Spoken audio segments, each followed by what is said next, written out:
3 band, 2 band, 3 band, 2 band, 3 band, 2 band. Whoa, whoa, whoa, settle down. There's only one thing that we can do here. Shoot off.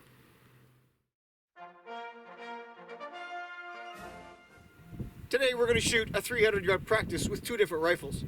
One with the P53 Enfield Rifle-Musket. And the second with its cousin, the P61 Army Short Rifle.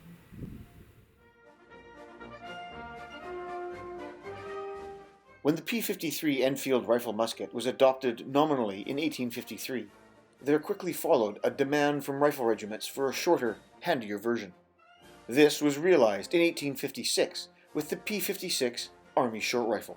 This rifle was also issued to all sergeants of infantry. Initially, this rifle featured the same profile 3-groove barrel with a 1 in 78-inch twist, as was found on the P53, but with a length some 6 inches shorter. Fairly early on, it was discovered that the shorter length gave somewhat inferior accuracy, and the Army looked to the Navy for a solution. Copying the heavier 5-groove 1 in 48-inch twist naval rifle barrel, the Army mated it to the stock and furniture of the P56, and a new rifle, the P60, was born.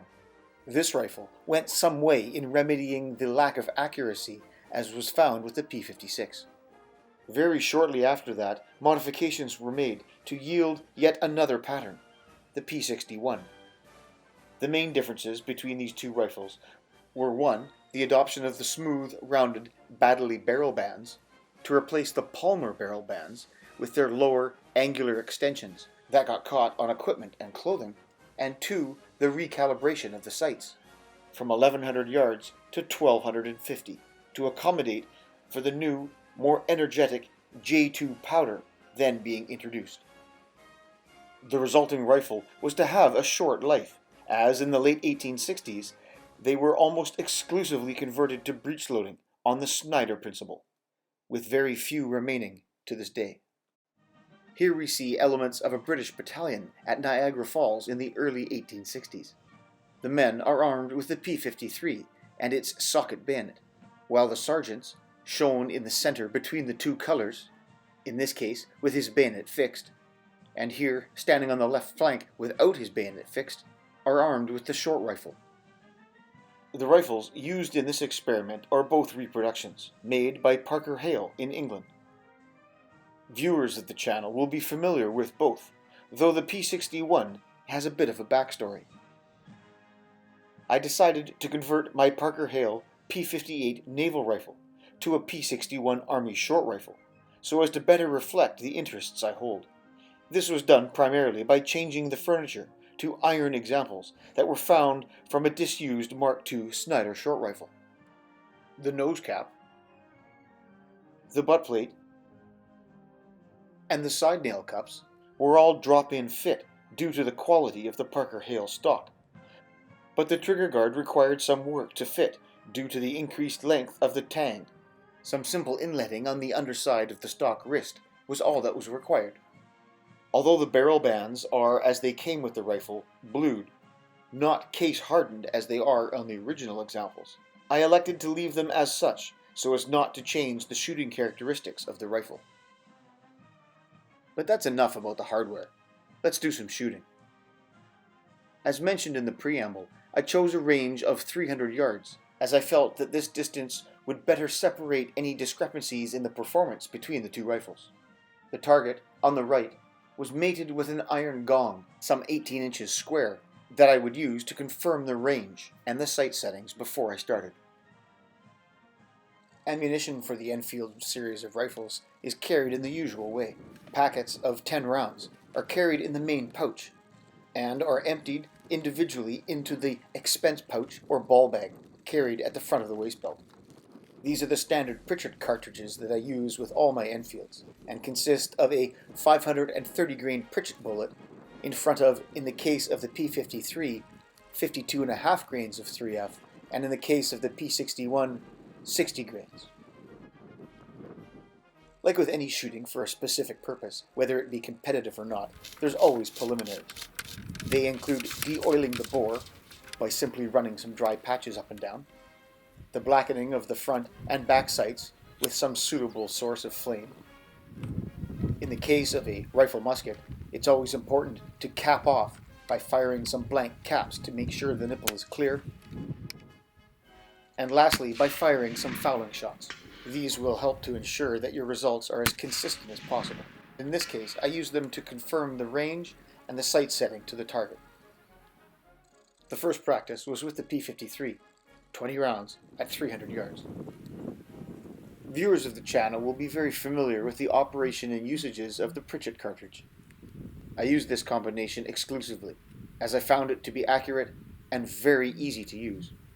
The P53 in particular has gone through a very extensive workup in order to find the load and bullet combination that work the best, notwithstanding the workup of the P61. And I've done a number of videos showcasing the accuracy, range, and power of this particular rifle.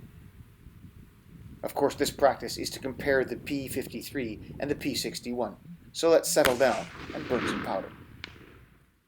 You'll at once notice the sight setting. They're set for 400 yards. I've come to realize that with the reduced load, I need to overset the sights to achieve the range desired. As with most of my shooting experiments, I typically clean the bore every 5 rounds, with a damp followed by a dry patch.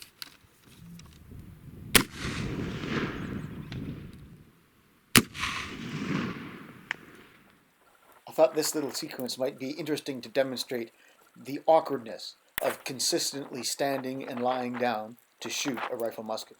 No wonder that the tactics of the day demanded, for the most part, for the men to stand, load, and give their fire. With 20 rounds fired, it was time to check the results.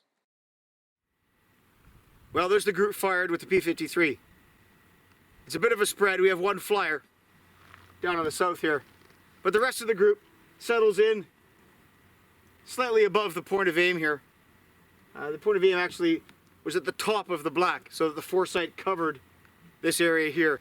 And I used that sight picture because in past practice I found that in order to hit the orange gong at 300, I need to have a fine sight, and the sight needs to cover that particular gong in order to hit it.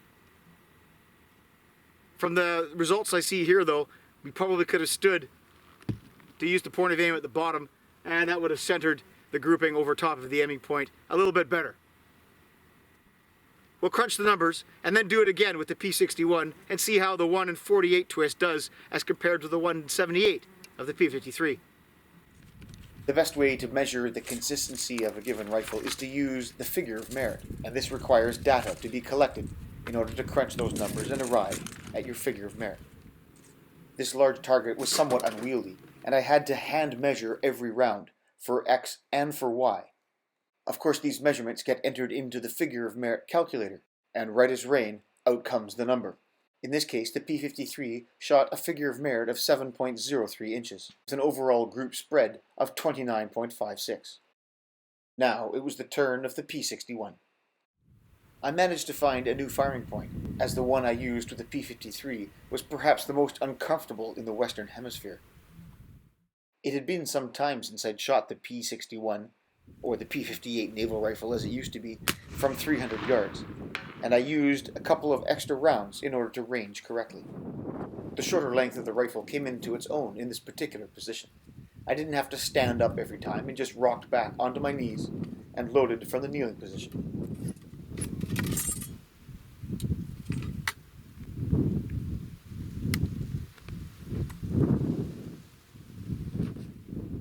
This new firing point turned out to be quite comfortable indeed.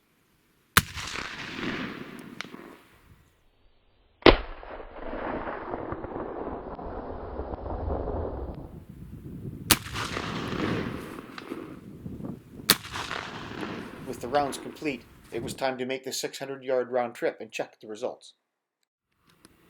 Well, I'm not going to lie to you, that was a little bit disappointing.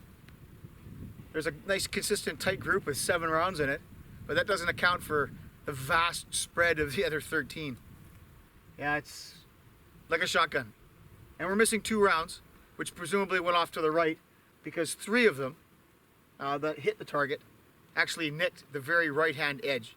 So I can presume that the other 2 that were missing, only 18 on paper out of 20, went off to the right. So that goes against my previous zeroing practice, and grouping for that matter, with the 1 in 48 twist short rifle. I was hitting the 18-inch gong at 330 yards pretty regularly, with the same sight picture that I was using here. That day was done, and the muzzle-loading gods were not looking favorably upon me. So I went back some days later to try it all over again. This day I spent much more time confirming my range to target and the sight setting. As these shots show, I was indeed hitting high and right with the 400-yard sight setting. So I dropped it down to 300 and began selecting different points of aim. For this shot, I used the bottom edge. Same again for consistency. And then shifted the point of aim to the top edge of the target. With my sight picture as confirmed as I could get it, I then carried on and shot the 20 rounds of the practice. Of course, I used the same cleaning regimen as I had in the previous ones.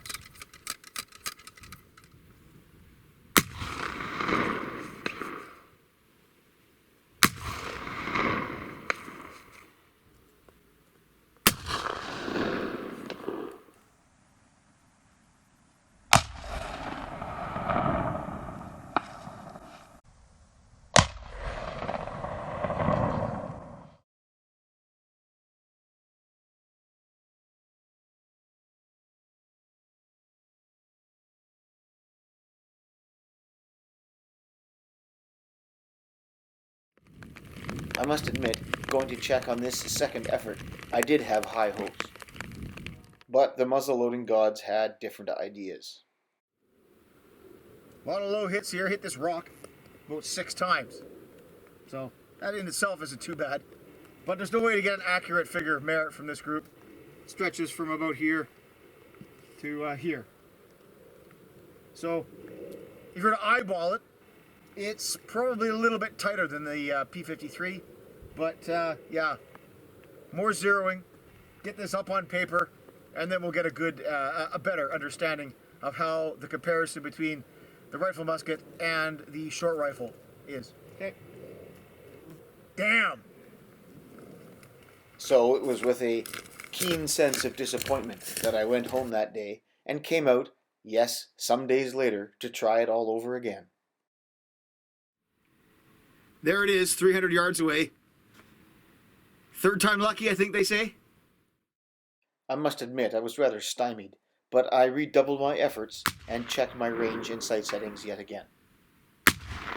Sight set to 300 yards, aiming at the top left edge of the target.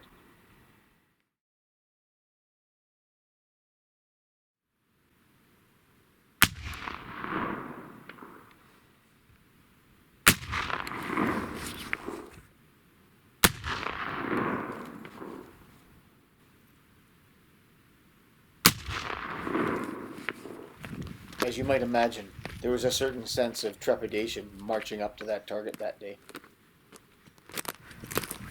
So here we are on the last climb to the target. Hopefully the sight settings, or rather the sight adjustments, work out, and that we're relatively center line and at least on for elevation.